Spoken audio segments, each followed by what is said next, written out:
যত বাড়ি মেহমান আসবে যাই আসবে না কেন রুম পরিষ্কার করা লাগবে আমার। হ্যাঁ এই যে হাতে দিতে দিতে আমি মরে গেলাম, আমি মনে হয় এবার দাসী বান্ধি। হ্যাঁ আগে আমরা এই কাজটা করার জন্য ও পরিষ্কার করছিস? হ্যাঁ ছাড়। ওই কোণাটা ভালো করে ছাড়। বাবা তুই চুপ করবা। আমি ওই দোকানে যাই না। আমি দাসী বান্ধি পেনিস একদম এবারে কি অবস্থা আমার পাগলের মতো লাগতেছে, মনে সত্যি সত্যি আমি কাজে বই বাড়ি। আবার এই সময় কি আসো কলিং বেল বাজতেছে, কাউকে শুনে না, দরজা খোলার কি কেউ নেই। তুমি কে জুলি না? কে জরিনা?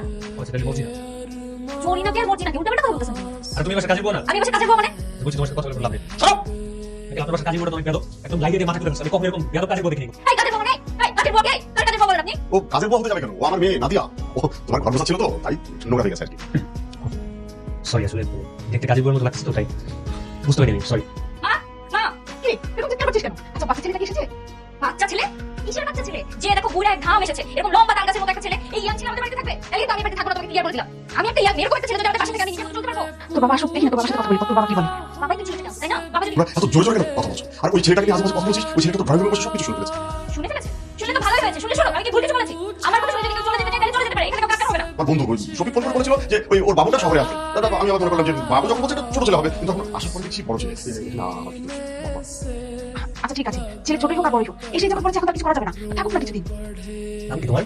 আমার নাম মনি। কোন ক্লাস পড়ো?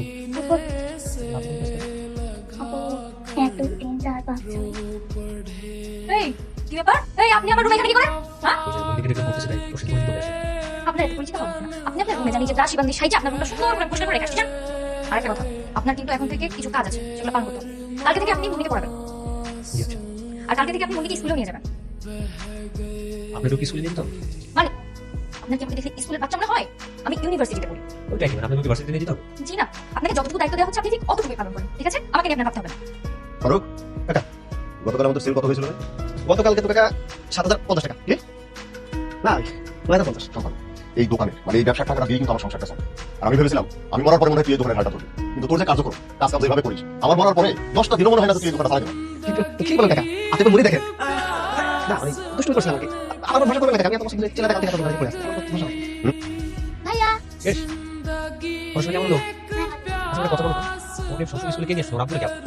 আমার আপুর ইউনিভার্সিটি পাশে, আমার শেষ হয়ে গেলে আমি অপেক্ষা করি আপনার সঙ্গে। ঠিক আছে, আমার কাজ চলছে। তোমাকে নিয়ে তোমার আপুর বাসার সামনে তারপর সেখান থেকে তোমার আপুকে নিয়ে একবার বাসে। ঠিক আছে। বাহ বাহ বাহ, এই না হলে আমার শালিকা। আচ্ছা ভাইয়া ছাড়তে মানে কি? শালিকা মানে হচ্ছে ছোট বোন। আমি সব বুঝি। হ্যাঁ সব বুঝি, একদম খুব পাগলা হয়ে গেছো না? তোমার সিক্রেট কথা বলি, আমি তোমার আপুর বিয়ে করবো। এই কথা তুমি তখন বলতে পারবো না, ঠিক আছে? ঠিক আছে বলো। এখন বলে বলা যাবে না, এখন মানুষের সাথে কথা বলবো, বিয়ে করার পরে তারপর বলা হবে, ঠিক আছে?